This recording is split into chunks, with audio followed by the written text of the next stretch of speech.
Ladies and gentlemen, we're expecting some moderate turbulence. Please remain seated and enjoy the show. Hello. And welcome to Moderate Turbulence. I'm Jeremy. I'm Adele. Hi, Adele. How are you?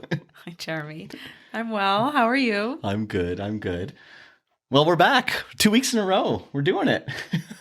I mean, we promised we would, so here we are. I mean, with this great setup, obviously we're back. It's not too bad. I've got a different Starbucks mug than I had last time. I'm going with the Canada mug this time. I don't know if you can see that there, but... Acting as if he's not the one obsessed with the mugs. I only bought you the one or two. Two, at least two. I'm not drinking bubbly now because I've already had my two bubbly quota for the day. I'm just drinking water with some Mio in it. Oh, and of course we have Roxy here in case you can't see. We just came back from a nice long walk, yeah. Like an hour walk with Leticia and Cabot. And so she's a little tired, which is good because sometimes she's a little rambunctious here and it bothers us while we're doing the podcast. Yeah, that happened a few times when we were in Vancouver and we had to put her down and then you can hear her little pitter patters running around our hotel there, yeah. Yeah, so we're both wearing shirts today that say "Rescue All Dogs." It's. Do you want to talk a bit more about this charity rescue? Well, it's a rescue. So, I'm pretty sure they're based in Montreal. Yeah. So Ted, I think, has worked with them or at least discovered them, and they have great merch. But of course, they do great work as well for the animals that they are able to save and help and rehome. Mm-hmm. So we've gotten a few different sweaters, pieces of merch from them in the past. And then this is actually our Valentine's gifts from me to us, essentially. Yeah. So it says "Rescue All Dogs" at the front with nice like varsity lettering. And at the back, it says "Adopt, Don't Shop," which is something we're very passionate about. Yeah. All three of our animals are all rescues. Two came from the Calgary Humane Society, both of our cats. And of course, Roxy here came from a local rescue here in Calgary called Forever Homes. Yeah. Yeah. And yeah, we're big advocates of adopt, don't shop. And if you do a little research and discover more of what goes on in the background of like puppy mills and things like that, it's not nice. And that's why we think it's always important to rescue animals. For example, our little Roxy here, she was in a puppy mill. She was a breeder dog. And so that was her life before the rescue took her. And then we fostered her for a minute and a half before we fell in love with her. And obviously we're never letting her go now. If you're ever thinking about getting a new pet, we would always suggest to adopt, go to your local humane society, rescue, just to see what animals they do have. Of course, not everyone can. Some people do have allergies or specific needs. But if you can rescue an animal and rehome them, it's definitely the best instead of encouraging breeders who are just there for making money and profiting off of breeding and abusing animals. Yeah. Anyways, now let's get back to aviation-themed episode here. So what's the first thing we're going to talk about today?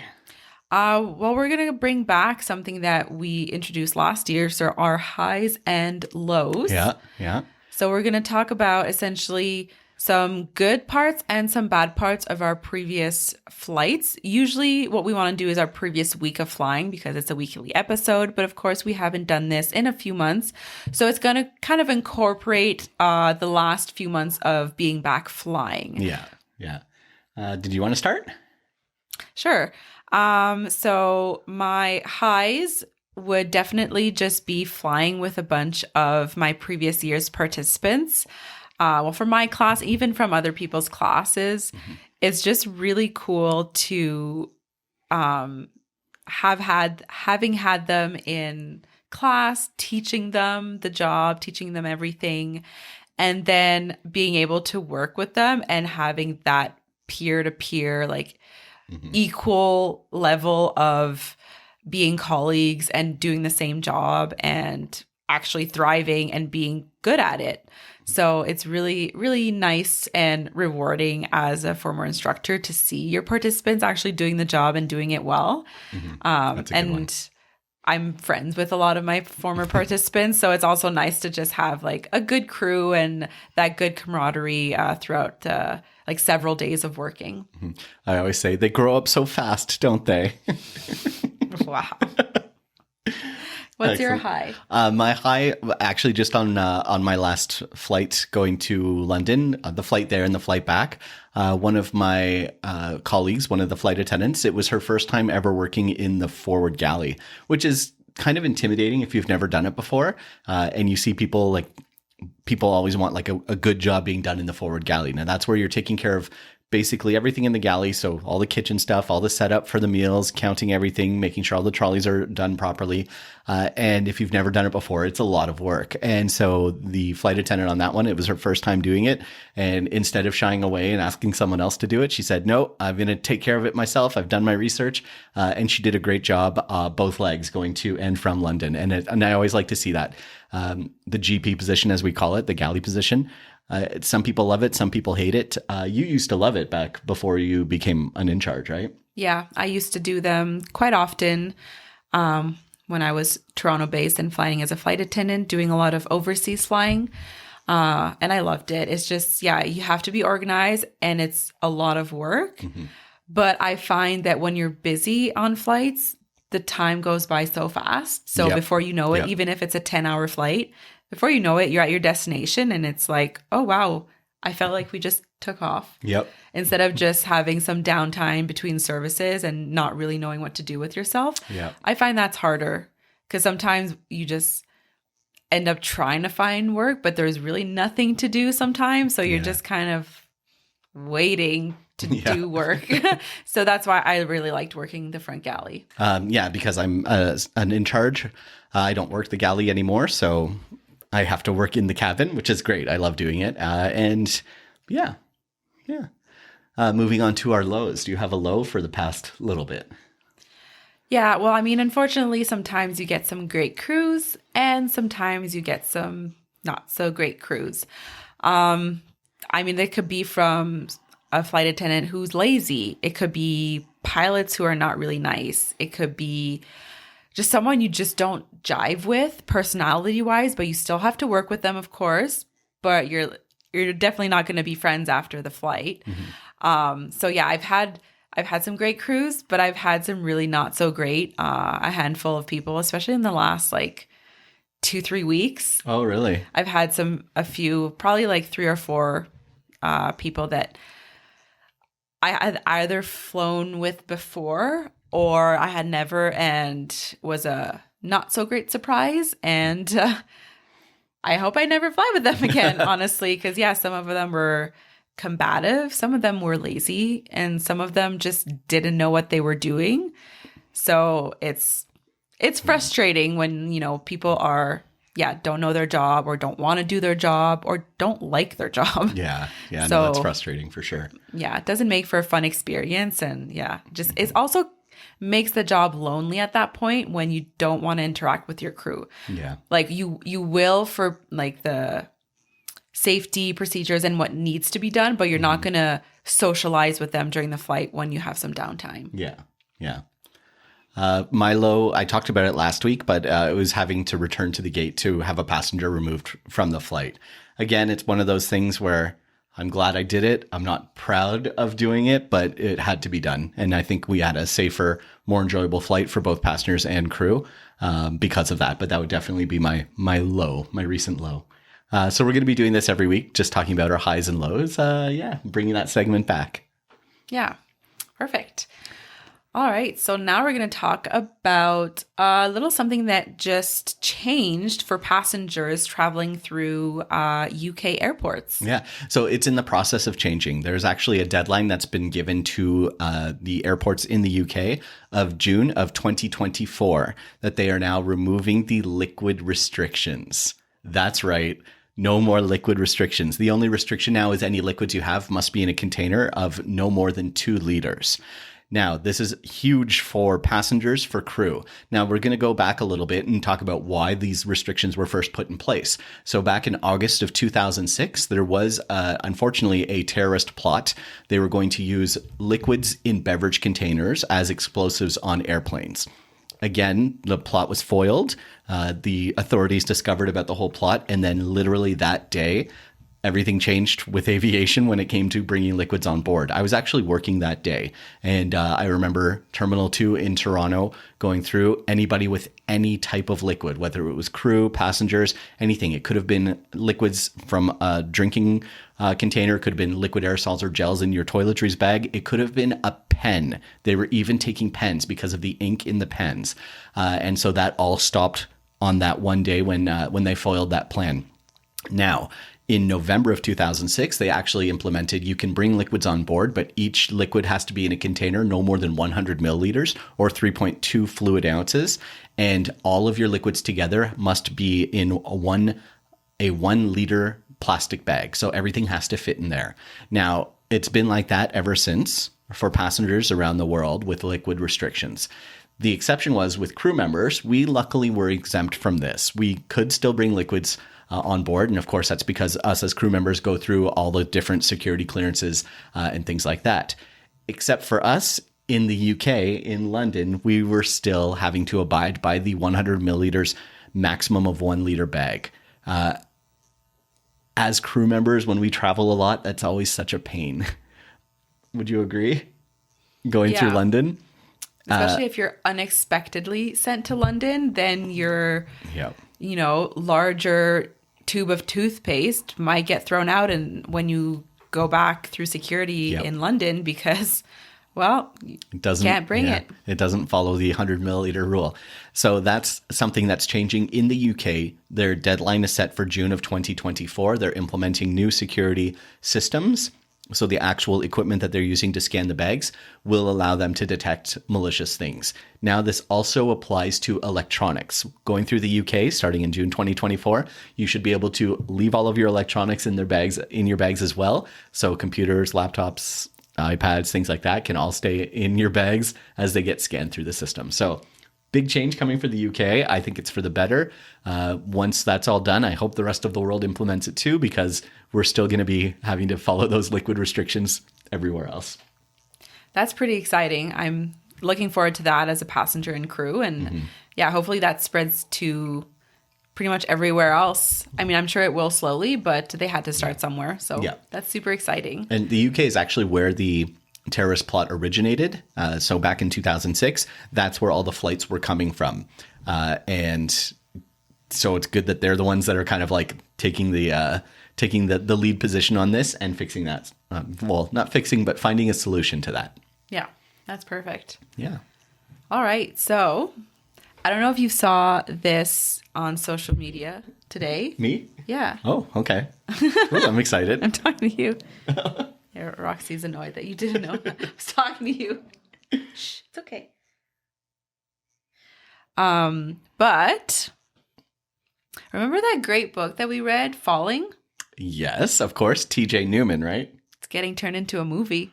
Oh, I heard that someone bought the rights, but I didn't know it was official now. Oh, that's exciting. And she's the one who's going to be writing the script.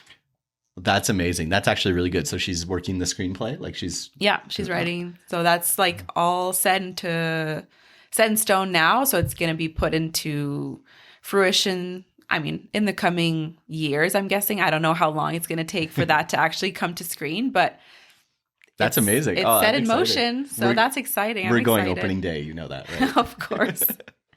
So that's exciting. Yeah, we both love the book. So yeah, I can't wait. And we're very impatiently waiting for the release of her second novel, Drowning, set to release May 30th. So we're definitely going to be grabbing a copy, maybe even two of that book once it gets released. And hopefully we love it as much as the first one. I'm sure we will. Oh, yeah. And the movie will be really exciting. I'm so excited for that. We're definitely going to review that one for the podcast as well. That's exciting. So that was the secret piece of news you wanted to share with me? Yeah, the secret piece of news. Excellent. All right. What's next on the agenda? You said you had a Reddit Yeah. So we've had requests from some of our viewers before to talk about some of our celebrity encounters that we've had on our flights. Unfortunately, we can't really do that because then we would talk about specific passengers. Yeah, we want to respect the privacy of our passengers. Even though we don't really mention our airline, we still want to respect their privacy. Yeah. So it's like when we talk about crew members, we're not going to say names or anything unless they're our friends and they come on the show, right? But so now that we're, on the Reddit bandwagon, I actually found a thread of people sharing stories of celebrities they've encountered on board. Oh, that's exciting. So I can read a few. Okay. Obviously, sometimes they're going to be really nice, really fun interactions, but sometimes they're not so great. And I feel like we've both had those experiences with some famous, quote unquote, people that we've had on board. So here's a few that I'm going to read, and then it's a long thread, so we can keep sharing little stories here and there. Yeah. But so the first one is, I had Samuel L. Jackson on my flight 4 years ago. Super nice, and said he loved the breakfast on board since it's been the same for over 40 years. So many passengers made the snakes on a plane joke, though. Of course. Shaking my head. Enough is enough. One of my mom's favorite stories is she was flying next to Samuel L. Jackson's brother, and the guy kept having phone calls where he would talk about his brother and kept name dropping to other customers. And every time he did, he would use the full name Samuel L. Jackson. Not convinced he was the brother, but have my mom a good laugh. Gave my mom a good laugh, I think. Was a typo. Someone said they had Bernie Sanders on the flight. He was nice, quiet, and didn't want anything. That happens a lot. He spent the whole flight working on paperwork. He was actually taller than I thought. Interesting. Someone had Mario Lopez. Slept the whole time. Jessica Alba. She wore a mask the whole time. Didn't order anything. Didn't notice it was her since they were just helping other people during the flight. Someone had Kelly Osbourne. Said they were super sweet, flawless skin. She just had her baby, so she had a nanny with her, but she held her baby the whole time. She chatted for a little bit. She asked if we had wings to give out to people because it's her baby's first flight. Oh, that's cute. Which we do as well on our airline. So if you ever are traveling with a young child and they're interested in that, definitely ask the flight attendants because I'm sure they'll have a little something or they can do a little something for you. Yeah. So someone says they're dating themselves, but they had Whitney Houston on board from London to the US. Oh, it's a long flight. They said they were lovely. She was a beautiful person. And so that's good. That's good to hear. Are you looking for a bad one? I'm just like reading through. A lot of people have had the same celebrities, so I want to find different people. Someone had Dennis Haskins. Okay, yeah. So he was Mr. Belding from Saved by the Bell. Yep. This person had them twice. Super nice. Even signed a picture with my name without even having to ask. That's nice. Yeah. Someone had Flo Rida in the summer of 2022, so quite recently. Okay, yeah. They said it was a horrible experience. Oh, no. His manager / concierge, in quotes, was just awful. Someone had Matthew Lewis from Harry Potter. Is that Neville? Neville Longbottom? Is it? I think so. He was really chill and nice. Someone had John Hamm. Super sweet and chill. Shawn Mendes. Nice enough, but wanted to be anonymous. Didn't want like attention attracted to him. I've had that as well with certain celebrities that they just, hoodie and like try and lay low sort of thing. Yeah. And I find now if I have a celebrity like post-COVID, they all wear a face mask. And yeah, a lot of them will wear a baseball cap as well. Yeah. So like you literally cannot see their face. So unless you have their name on the manifest, you would wouldn't know. know. Yeah. So, I mean, good for them. Honestly, that's a good way to like stay anonymous. Oh, for while sure. traveling, because Yeah. honestly, I would probably do the same thing. Yeah. Just to be quiet. Just like be a regular Be chill. Yeah. Be a person. Someone said they've had a lot of people. So they said their favorites over the last 10 years have been Bruce Willis, Matt Damon, Nice. Oh, nice. Brendan Hunt, Jason Sudeikis, Oh, okay. Yeah. Kristen Bell, Keith David, Rachel Bloom. My least favorites have been Thomas Jane, Laverne Cox, John Krasinski. Oh. Not because they were bad. They were pretty much very standoffish. Not in a shy way, but in a no, I will not talk to anyone way. I get why they're like that, but it was kind of a bummer. I get it. Especially if you look up to some of them specifically. It would be kind of sad. This is a funny one. So this person said, my girlfriend, who is also a flight attendant, had Machine Gun Kelly. She MGK, said, yeah. She said he didn't wash his hands coming out of the bathroom. Okay. Interesting. Okay. Yeah. I mean, we notice this as flight attendants, people. We know, we hear. We can hear everything. Yeah. If you flush the toilet, if you flush the toilet more than once. Yep. If you wash your hands. If you lock the door, obviously we know. If you go in without socks or shoes. Oh, we cringe when that happens. Yeah. And it does happen, unfortunately. So, Excellent. Do you want me Any to other read good a ones? couple more? Let's do a couple more, yeah, and then we'll wrap this one up. Okay, so someone had Prince. They said he was quiet, handlers keeping everybody away. He was a short guy. Yeah, he's he was right around that 5 foot mark, right? I mean, they don't say how tall he was here. Well,